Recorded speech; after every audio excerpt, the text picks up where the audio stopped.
America के San Francisco में चीन के राष्ट्रपति शी जिनपिंग से मुलाकात के बाद जो बाइडेन ने प्रेस कॉन्फ्रेंस की और हमास पर लगाए गंभीर आरोप। बाइडेन ने कहा कि गाजा में हमास के खिलाफ युद्ध तभी रुकेगा जब हमास के पास युद्ध करने की क्षमता खत्म हो जाएगी। उन्होंने यह भी कहा कि पहले युद्ध अपराध हमास की तरफ से शुरू हुआ और हमास ने अस्पताल में हेडक्वार्टर बनाया और लड़ाकों को रखा।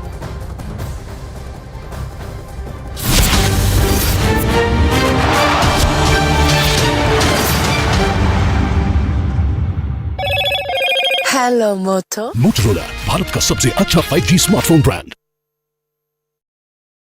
तोप से हमला होता है, हवाई हमला भी किया जाता है, लेकिन तोप से हमला किया गया और देख सकते हैं ये बड़ा गुब्बार उठा है। न्यूज़ 18 इंडिया पल पल की तस्वीर आपको इजराइल गाजा बॉर्डर की दिखा रहा है। आवाजें आप लगातार हमारे कैमरे पर सुन रहे हैं, बहुत सेंसिटिव इलाका देख सकते हैं। ये आवाजें लगातार आपको मिल रही हैं और ये एरिया जो है ये पूरा मिलिट्री जोन है जहां हम लोग पहुंचे हैं इस वक्त। न्यूज़ 18 इंडिया आपको एक्सक्लूसिव तस्वीरें दिखा रहा है। पीछे आपको तोप आपको दिख रहा होगा। कैमरा पर्सन बाईं तरफ थोड़ा सा कैमरा करके दिखाए। ये तोप पर सेना के जवान तैनात हैं और ये मिलिट्री जोन है। और अगर ऐसा हुआ तो लड़ाई कितनी भयानक हो जाएगी उसका अंदाजा भी नहीं लगाया जा सकता, क्योंकि हूथी विद्रोहियों के कंधों पर ईरान का हाथ है और ईरान इजराइल और अमेरिका का सबसे बड़ा दुश्मन है। और उस पर गाजा में हमास, लेबनान में हिजबुल्ला और यमन में हूथी विद्रोहियों को हथियार और पैसे देकर पालने पोसने का आरोप लगता रहा है। इजराइल ईरान पर लगातार यह आरोप लगाता रहा है कि ईरान के इशारे पर ही HHH यानी हमास, हिजबुल्ला और हूथी लड़ाकों की यह तिकड़ी उसके शहरों में हमलों को अंजाम देती है। इजराइल के मीडिया के मुताबिक ईरान के इशारे पर ही गाजा पर हमलों के दौरान इजराइल से करीब 2000 किलोमीटर दूर बैठकर हूथी लड़ाकों ने दक्षिणी इजराइल के सैन्य ठिकानों को निशाना बनाकर हमले किए। इन हमलों के लिए हूथी विद्रोहियों ने बैलिस्टिक मिसाइलों और लंबी दूरी के ड्रोन का इस्तेमाल किया। हालांकि इजराइल ने दावा किया है कि हूथी की मिसाइलें इजराइल की हवाई सुरक्षा को भेदने में नाकाम रही हैं। लेकिन ईरान के पाले पोसे HHH के तीसरे H यानी हूथी लड़ाकों ने हमास जंग के बीच अमेरिका और इजराइल की टेंशन बढ़ा दी। यमन में सक्रिय हूथी विद्रोहियों ने हमास और हिजबुल्ला की तरह ही इजराइल को दुनिया के नक्शे से मिटा देने की कसम खाई। हूथी विद्रोही शिया मुसलमान, उन्हें ईरान का खुला समर्थन मिला हुआ, जिसके दम पर हूथी विद्रोहियों ने यमन में बीते 9 साल से कोहराम मचा रखा है। 2014 से वहां की सुन्नी सरकार और शिया हूथी विद्रोहियों के बीच सत्ता की लड़ाई छिड़ी हुई है। सुन्नी देश सऊदी अरब का आरोप है कि हूथी लड़ाकों को ईरान भड़काता है और हथियार के साथ पैसे भी पहुंचाता है। लेकिन 2015 में यमन से हूथी विद्रोहियों को भगाने के लिए सऊदी अरब लड़ाई में कूद पड़ा था और बीते 9 साल से वहां ईरान समर्थित हूथी विद्रोहियों और सऊदी अरब की सेना के बीच भयानक संघर्ष जारी है, जिसमें 3 लाख से ज्यादा लोग मारे जा चुके हैं, जबकि कई लाख लोग बेघर हो गए। लेकिन यहूदी देश इजराइल के खिलाफ लड़ाई में दुनिया के दूसरे मुस्लिम देशों की तरह हूथी विद्रोही ईरान और उसका दुश्मन सऊदी अरब भी सुर में सुर मिलाते नजर आ रहे हैं। ये तीनों ही गाजा पर इजराइल के हमलों से बुरी तरह भड़के हुए हैं।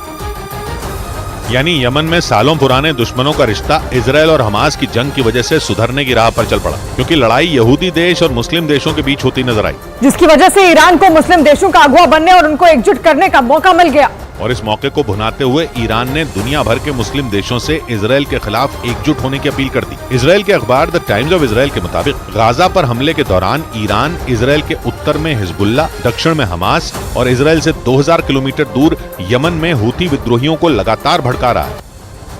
और गाजा पर इजराइल के हमलों के बाद इजराइल बॉर्डर पर गाड़ियों के मूवमेंट को रोक दिया गया, जबकि इजराइल के हमलों की आवाज काफी दूर तक सुनाई दी है। आपको ग्राउंड जीरो से रिपोर्ट दिखाते हैं। पिछले 15 मिनट में एक के बाद एक बड़े हमले किए गए हैं। ट्रैफिक रुक गया है, यहाँ देख सकते हैं। ये पूरा ट्रैफिक जो है मिलिट्री जोन पहले से ही है और ये जो गाड़ियां हैं यहाँ आने की इजाजत सभी गाड़ियों को नहीं है, लेकिन ये वीवीआईपी गाड़ियों की भी ट्रैफिक जो है रुक गई है। लेकिन धुएं का गुब्बार हम आपको दिखा रहे हैं। एक के बाद लगातार उस इलाके में, उस लोकेशन पे बैक टू बैक हमला किया जा रहा है तोप और टैंक के जरिए, और बीच बीच में हवाई हमला भी किया जाता है। जमीन पे आईडीएफ के जवान हैं और ऊपर से तोप और टैंक या हवाई हमले से लगातार उस आतंकी लोकेशन पे हमला किया जा रहा है। और इधर एक बार फिर आपको हमारे कैमरा पर्सन वो तस्वीरें दिखा रहे हैं आर्मी के लोकेशन की, जहां आर्मी के जवान तैनात हैं तोप और टैंक के साथ। ये जो एरिया है कितना सेंसिटिव है उसका आपको अंदाजा लग सकता है। ये मूवमेंट जो है वीवीआईपी मूवमेंट है और इसीलिए यहाँ एक आगे में बख्तरबंद गाड़ी आपको दिख रही होगी। ये स्पेशल यूनिट की गाड़ी है, यानी सुरक्षा घेरे में ये गाड़ियाँ एक साथ चल रही हैं, कितना सेंसिटिव इलाका है, उसका अंदाजा आपको लग सकता है। ये लेकिन गाजा में जारी इस तनातनी के बीच तुर्की ने इजराइल से एक ऐसा सवाल पूछ लिया जिस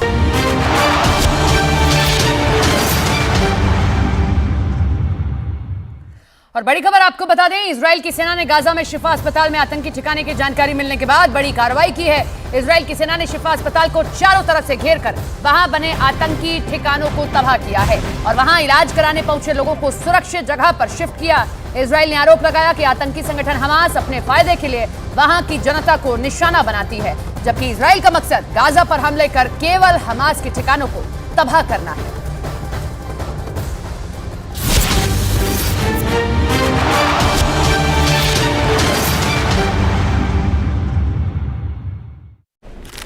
परमाणु बम होने के संकेत मिले। तुर्की के राष्ट्रपति ने बेंजामिन नेतन्याहू से पूछ लिया कि उनके पास कितने परमाणु बम हैं, जबकि इजराइल ने कभी भी परमाणु बम होने की जानकारी दुनिया को नहीं दी है। लेकिन तुर्की के राष्ट्रपति एर्दोआन के सवाल से आशंका जताई जाने लगी कि इजराइल दुनिया से कुछ छुपा रहा है।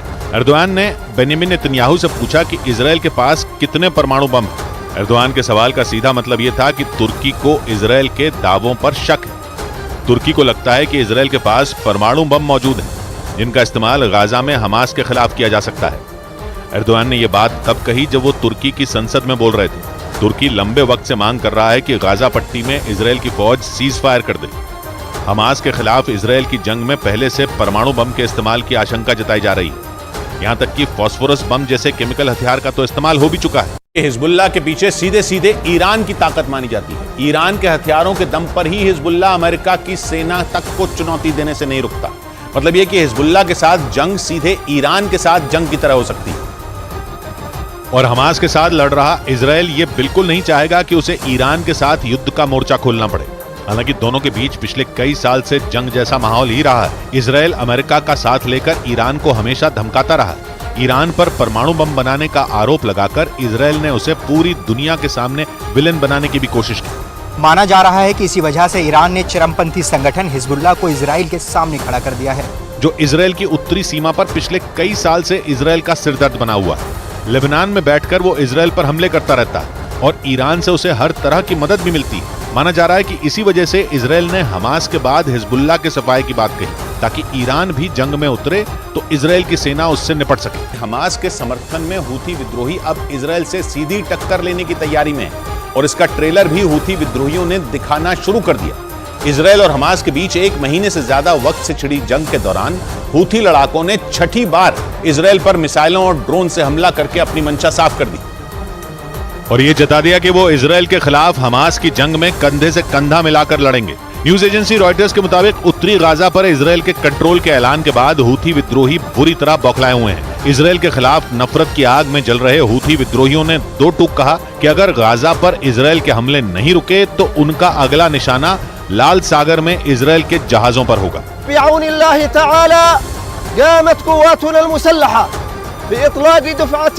हूथी विद्रोहियों की इस खुली धमकी के बाद माना जा रहा है कि इजराइल और हमास की जंग के बीच युद्ध का एक और मोर्चा खुल सकता है। हमास और इजराइल के बीच चल रही जंग को रोकने के लिए संयुक्त राष्ट्र अब 5वीं बार प्रस्ताव पास करने की कोशिश करेगा। यूएन में पहले 4 बार कोशिशें हुई जो नाकाम रही। अगर हमास और इजराइल जंग को लेकर प्रस्ताव पास होता है तो जंग में रुककर गाजा में लोगों को मानवीय मदद पहुंचाने की कोशिश की जाएगी। यानी लाल सागर इजराइल और हूथी विद्रोहियों के बीच जंग का नया मैदान बन सकता है, क्योंकि हूथी विद्रोहियों के बढ़ते हमलों को देखते हुए इजराइल ने उस इलाके में सुरक्षा बढ़ा दी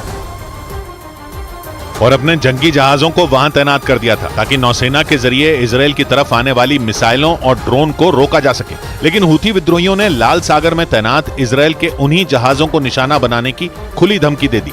इजराइल, मिस्र, जॉर्डन, सूडान, सऊदी अरब और यमन से घिरे लाल सागर में इजराइल की नौसेना के साथ ही अमेरिकी जहाज भी तैनात हैं और अमेरिका की सेना लाल सागर से हूथी लड़ाकों के मिसाइल और ड्रोन हमलों को रोकने का दावा भी कर चुकी है। ऐसे में अगर हूथी विद्रोहियों ने लाल सागर में इजराइल के जहाजों को निशाना बनाने की कोशिश की तो जंग की आग और भड़क सकती है, क्योंकि हूथी विद्रोहियों ने न सिर्फ इजराइल के जंगी जहाजों पर हमले की धमकी दी है, बल्कि लाल सागर से गुजरने वाले उसके मालवाहक जहाजों को भी निशाना बनाने की खुली धमकी दे दी है। और इसके लिए हूथी लड़ाकों ने एक पोस्टर जारी कर दिया जिसमें उसके लड़ाके लाल सागर से गुजरने वाले इजराइल के एक मालवाहक जहाज पर मिसाइल से हमले करते दिखाई दिए और धमकी दी गई कि अगर गाजा पर हमले नहीं रुके तो इजराइल के मालवाहक